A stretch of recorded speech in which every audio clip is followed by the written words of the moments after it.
Let's start with the Dubs. Surprise, surprise, mother bleepers. Surprise, surprise, mother. Surprise, surprise, mother bleepers. The king is back. The king is back. I'm talking about the self-proclaimed petty king. His words, not mine. The petty king, Steph Curry. Wardell Stephen Curry II, the four-time champion, the two-time league MVP, the finals MVP, and the petty king. He is all those things, and this guy is still underrated. As good as you think he is, he's even better. As tough as you think he is, he's even tougher. And as petty as you think he is even pettier. Actually, it's funny. It's funny to me because this guy's never come across as petty. You never hear him bashing other guys. You never hear this guy hot-taking other people or other things. You never see him going in or taking a run at other teams. What this guy does is he takes mental notes. He simply takes mental notes and then he files them away. And then he gasses up his ride with it. Now, I'll get to the rest of Golden State momentarily because, you know, they're all running on a certain kind of fuel too.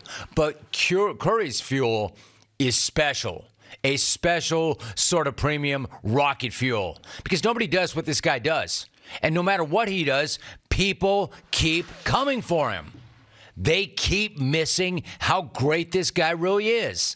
Like, still, you want to say this guy's too soft? You want to say this guy's too small? Yeah, whatever. He just dominated a 6-game series against the most physically dominant defense in the league. They just threw everything they had at this guy. Every single defensive look they had, and all of them come out looking silly, foolish, dumb, stupid. Now, that's physical toughness. That's mental toughness. That's basketball acumen and IQ. And I will get to the Celtics momentarily. But just know this. Steph Curry broke Boston. He broke them physically. He broke them mentally. He broke them emotionally. He beat them twice in a row on their home floor. And then, and it was incredible, I thought, he was calling for a ring. That I like. The other, nah. Anyway, you want to hot take it as a talking head? And proclaimed that he'd never win another ring after he signed that 4-year extension? Yeah, he remembers that too. And he brought back that same gesture last night. You want to say dumb stuff like his wife can't cook? Quote, I got 3 green Aisha can't cook shirts in the locker room that I'm going to wear at some point. Like, this dude is the petty king. And it's cool. He remembers everything. And now you should remember this. Greatest of all-time rankings in any sport is lame. It's just lame. It's lazy. This is what people do. But that said, because this is what people do, know this. Steph Curry is top 10. Top 10 all time. Fact. And he's not number 10 either. He's well into that top 10. And he's not done, and he has a chance to keep on climbing. I'm not going to get into some argument about who's better. But know this. Nobody has changed the game the way Curry has. MJ was a better version of the guys who came before him.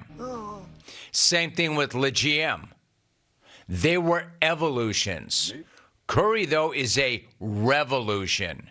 The guys played the game better than anyone before them, but he plays it differently than everybody before him. This is what I mean by revolution as opposed to evolution.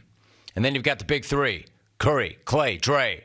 One of the best trios ever. You go ahead and you put them up with every other big 3 that's ever been created. These guys are just that good. This is the Curry era. This is the Warriors era. The era that everybody buried 3 years back. And the player that some folks thought was a system guy. Man, how bad of a take was that? How bad did that take age? Steph Curry, a systems guy. If this title felt different than the 4 that came before or the others that came before, it's because it was. It's because they ate crap for 2 years. They suffered through injuries and losses. They suffered with Klay Thompson's back-to-back injuries. They were in a play-in game. In fact, they had bottomed out. They hit rock bottom, yet they came back tougher. Like, this is not the best Warriors team. It is not. It's not the best Warriors team, but it's definitely the toughest, and by a mile. And Curry knew it. Curry knew it, and he called his shot. He told everybody last year, May 21st, 2021, after losing to the Grizz in that play-in game, Curry said, quote, "You don't want to see us next year," end quote. And that was the truth. You did not want to see them this year. And I know the Celtics wanted no part of them last night. I expected Boston to come out on fire. They did. And they were up 14-2. Jason Tatum had a shot working. Marcus Smart had his flop working. The Garden was rocking. The Chouds, well, I don't want to say the Chouds. I am half Choud. The Chouds were cackling. The bleep you Draymond chants were loud. Then they flat out got their asses kicked. Up and down the floor. The Celtics wanted no part of it. Golden State buried them in the first half with that 21-0 run. At home with the season on the line. I mean, that's unreal. Absolutely insane. It tells you how far Boston still has to come. The younger, tougher team was shown what real toughness and grit and championship DNA is all about. And Boston wanted no part of it. You want to focus on the turnovers? Fine. That's cool. But it was not just a matter of Boston getting loose with the ball. It was a matter of Golden State getting into their bodies, getting up into their faces and in their heads. The Warriors locked them the hell up. The Warriors, this is the professionalism and the DNA, the championship DNA of that team. They were not going back to the Bay for a Game 7. They knew. They've been there before. No way in hell they were going back to the Bay for a Game 7. They were going back for a party. Golden State was looking for a ring, and the Celtics were looking for a hand.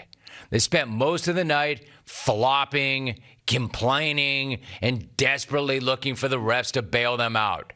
Again, this is the toughest team in the league. This is the team that always bounced back. This is the team that beat the defending champs in Game 7. This is the team that beat Miami in Game 7 in Miami. And they just lost 3 straight, including 2 straight on their home floor. But no, I did not come here to bury the Celtics. I came here to praise the Warriors. Yes, Tatum was a disaster in the second half. Some of that was fatigue. Some of that was inexperience. But let me tell you something. A hell of a lot of that was Andrew Wiggins. He locked him up. He shut Tatum down completely. That was men against boys, champs against pretenders, kings against clowns.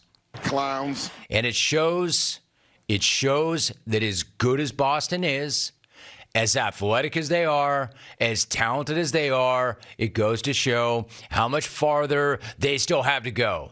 As for Golden State, feels like they never left. Feels like they never left, but they did. And again, they hit rock bottom.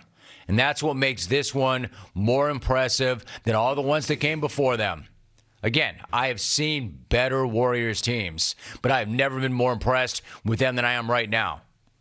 You know, and by the way, there's one guy on Twitter that you should follow, a must follow on Twitter, an incredible wordsmith. And this guy, I think, nailed it last night. I think he said it best. Quote, Steph Curry is effing awesome. End of effing quote.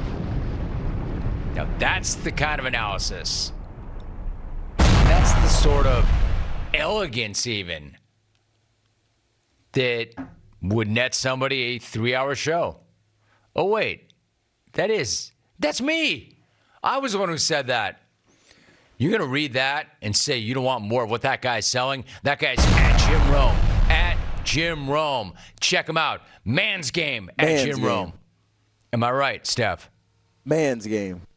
Hey, Jim Jim Rome. This is Steph Curry of the Golden State Warriors. In case you forgot, I wanted to remind you of what the NBA is. A man's game. It's a man's game, Steph. Hell yes. Could not have said that better myself. It is a man's game, Steph. Good looking out. Man, what can I tell you? There's just been a couple of moments in my life. Wayne Gretzky shouting out to me after a big win in the conference finals. Steph Curry shouting out to me after winning yet another ring. Hey, Jim Rome.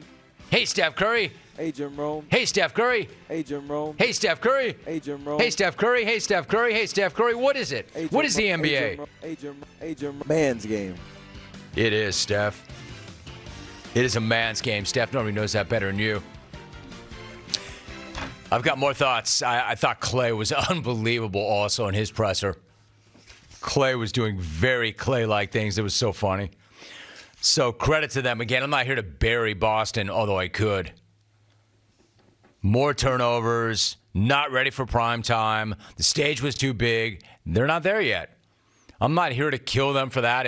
If you're one of those people who's like, it's a process, you need to go through this. Yeah, well, it's a process, and they need to go through it because they're not ready.